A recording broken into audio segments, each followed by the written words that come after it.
ఇప్పుడు ఏపీలో ఎలక్షన్స్ కూడా వచ్చాయి కదా, నెక్స్ట్ ఏ ప్రభుత్వం వస్తే మరి ఏపీలో డెవలప్మెంట్ జరుగుతుందని మీరు భావిస్తున్నారు? ఐ థింక్ జగన్ వస్తే బెటర్ అనుకుంటున్నాను. అంటే ఆల్రెడీ జగన్ పరిపాలన చూశారు, జగన్ పరిపాలన రౌడీ రాజకీయాలు ఎక్కువ ఉన్నాయి అంటున్నారు కదా. రౌడీ రాజకీయాలు ఎక్కడ చూసామండి? రౌడీ రాజకీయాలు అంటే చాలా మంది ప్రజలు చెప్తున్నారు సంక్షేమ పథకాలు అనేవి కరెక్ట్ గా అందరికీ అందట్లేవు అని కూడా.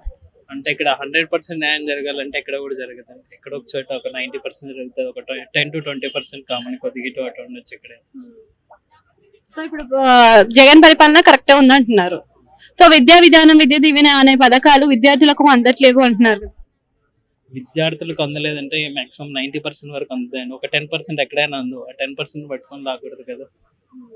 సో ఇక ఐటీ రంగం, ఐటీ సెక్టర్ విషయానికి వస్తే జాబుల విషయాన్ని అడిగితే తిరిగి వెనక్కి వ్యతిరేకత చూపించు గొడవలు చేస్తున్నారు కదా. ఐటీ అంటే వచ్చిన 5 సంవత్సరాల్లోనే ఐటీ వచ్చేయాలంటే లాస్ట్ 5 సంవత్సరాలు సీఎం మన చంద్రబాబు నాయుడు ఉన్నారు. మరి 5 సంవత్సరాలు వచ్చింటే ఇప్పుడు మళ్ళీ తేనవసరం లేదు కదా కొత్తగా.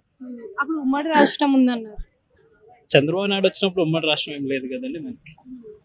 సో ఇప్పుడు మరి 3 రాజధానులు అని చెప్పి జగన్ అన్నారు. మరి 3 రాజధానుల్లో కనీసం ఒక్కదాన్ని కూడా పునాది వేయలేకపోయారు కదా. అన్ని కూడా ఒకే 1 month 2 months లో అయిపోవు కదండి. It will take some time. చూసుకున్నట్టయితే 3 పార్టీలు బలంగా కనిపిస్తున్నాయి. మరి వ్యతిరేకత చూపిస్తే మరి జగన్ పరిస్థితి అయోమయమే. 3 పార్టీలు వచ్చినప్పుడే తెలియాలి సింగిల్ గా జగన్ యొక్క షామీనా ఏంటి. జగన్ పరిపాలన అంత కరెక్ట్ గా ఉంటే సొంత చెల్లె ఎందుకు వ్యతిరేకత చూపిస్తుంది అనుకోవచ్చు. మన ఇంట్లోనే అమ్మ చెల్లి అక్క తమ్ముడితోనే గొడవలు అవుతుంటే అప్పుడు అలాంటి పెద్ద రాష్ట్ర పరంగా కాదు. మరి అదే చెల్లి ఇంతకు ముందు కాంగ్రెస్ ని ఆపోజిట్ గా ఉంది, బీజేపీకి ఆపోజిట్ ఉంది, ఇప్పుడు వారిద్దరితోనే కలిసింది కదా. అంటే ఒకప్పుడు తనే చెప్పింది అన్న విడిచిన బాణం అని చెప్పి, మరి ఇప్పుడు ఎందుకు అన్నకి వ్యతిరేకంగా వెళ్ళే బాణం వెళ్తుంది? అది మీరే చెప్పాలి. మరి ఎందుకు వ్యతిరేకంగా? ఒకప్పుడు రాష్ట్రంలో ప్రజలే కదా చెప్పాలి.